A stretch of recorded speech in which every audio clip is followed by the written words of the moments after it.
Okay guys, we're back inside of Helldivers 2 and there is a lot going on. We've got new intel reports on the game. We've also got a game that likes to think that it's Helldivers. You're never going to believe this. It's absolutely absurd.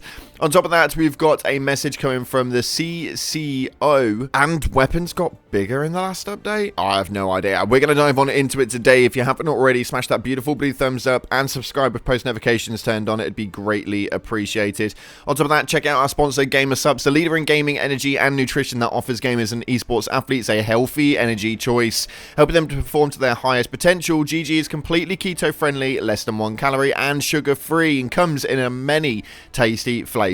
These guys are on fire right now and have so much to offer, so head down to the link in the description, use code CloudPlayers at checkout, and let's dive on into it. So starting off, we have got a new intel report that has made its way into the game via the dispatch notices. It states right here, abnormally high levels of interstellar spore emissions have been observed from the terminated planets currently being liberated. Scientists assess this dispersal may be a survival adaptation in response to the destruction of their nurseries. It is unlikely to cause any long-term problems. Helldivers are advised to continue the operation with unaltered aggression. Now, this one is an interesting one to say the least. I have had people over the last maybe 4 or 5 days posting up into my Discord channel, link in the description, 11,000 of you I may add, and they are posting up images of these spores, and these things look really interesting. You will miss them if you blink too quickly, and these are things that are going to obviously take effect into the storyline rolling out in the Galactic update right now. As far as what these things are going to do, we'll have to wait and see. People are suspecting that it's going to have something to do with the Hive Lord. Me, myself, I am completely clueless, and I'm excited to see what is going to happen with these Hive spores inside of the game. So get your tinfoil hats on and get into the comment section and let me know what you guys are thinking about this one right here. Next up, though, we have got something that I am absolutely gobsmacked about. This is got to be like copyright at its finest, but a new game has just been announced on the PlayStation Store, and it's called Planet Divers.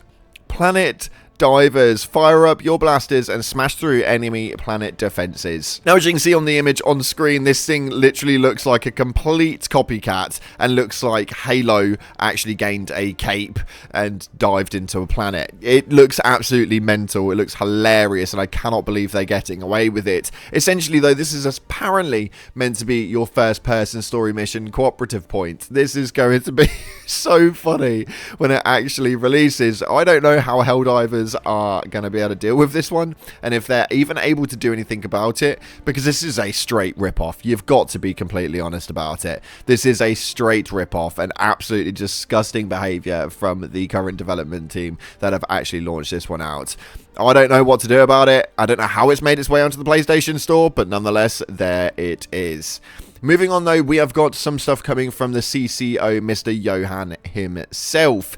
Now, we actually had a post gone up towards him and Shams Georgiani that stated, have you guys thought about how you're going to document and preserve all of your various game modes for when eventually Helldivers 2 live support ends? I know it's a long way away, but curious. Thanks. Now, Johan actually responded with a really interesting point. He stated, hey, if we stop supporting Helldivers at any point, we will automate systems to ensure it keeps being playable, but our ambition is to support and build the game for many years. We have so much cool stuff in store. So the likelihood is that this game is going to be substantially lengthy in terms, and there are not many live service games that do come around anymore and manage to go the distance. Most games generally last about 6 months to maybe even a year, and then they deplete out into the absolute wilderness and head over to the looter shooter and live service graveyard. Rest in peace, Anthem and Outriders. But it seems that Helldivers is going to have quite a decent longevity to it, and even if they do stop supporting it, they'll make sure that they have ultimate systems that will ensure that it is going to be playable still. So for those of you guys who enjoy the game regardless of the situation, and no matter what is going to happen, don't panic, the game will always be available.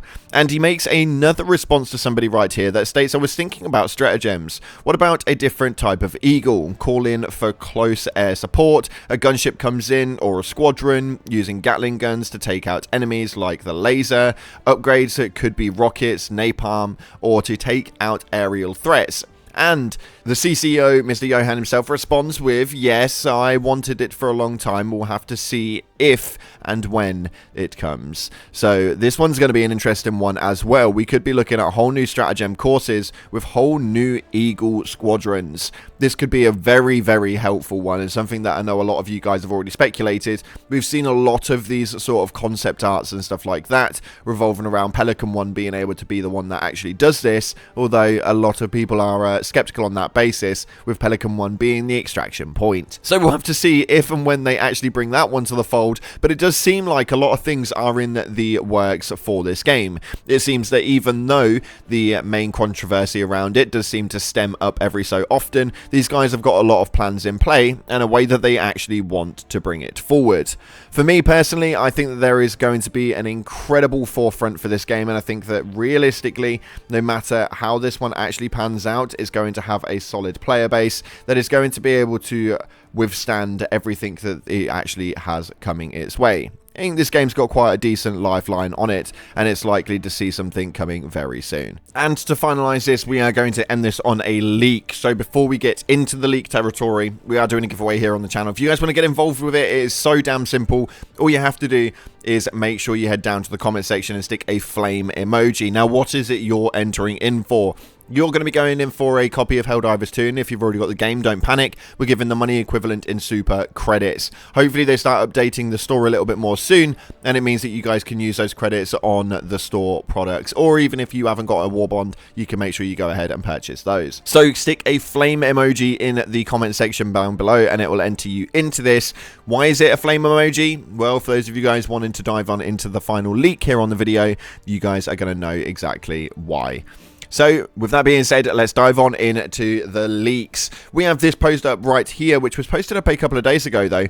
But it is about Freedom's Flame. A lot of you guys may have already seen this in other videos and stuff like that. But these pieces right here are absolutely incredible. We have got what looks like a new war bond in the works. And how this one is going to operate, we'll have to wait and see. But we can see right here that these are two that are likely a pair. The Draconaut and the Salamander. There is two pieces that are looking to be armor pieces right here, and then we have another two pieces, the Heat Seeker and the Firefighter, which are also looking to likely be a pair of armor. What these are going to look like, we'll have to wait and see what the leakers and the data miners actually come up with, but we have got a lot of other things right here, such as the SG451 primary, the P72 secondary, the primary stratagem or secondary, which is the FLAM Flam 66, and possible titles which are Fire Safety Officers and Torture.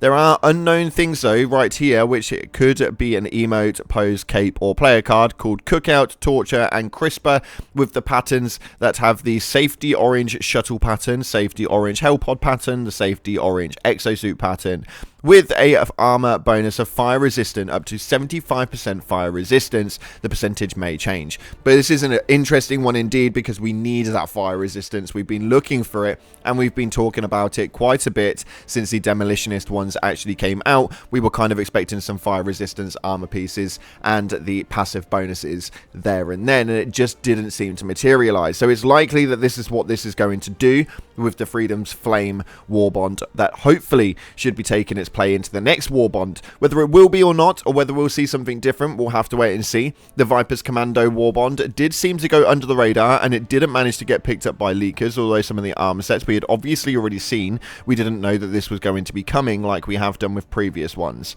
As far as what the Freedom's Flame is and how often this is going to be a thing before it actually launches, we'll have to wait and see. They've got obviously a lot in the works, including the hazard ones, which we've obviously seen the hazmat suits for and stuff like that. So there is a lot coming in the works, and I can't wait to see exactly how they incorporate this into the game.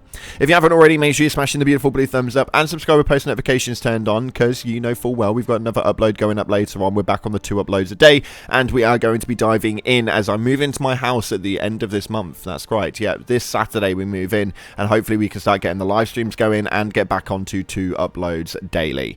Thank you so much again for watching, guys. Appreciate you all. If you haven't already, like, subscribe, and I'll see you in the clouds.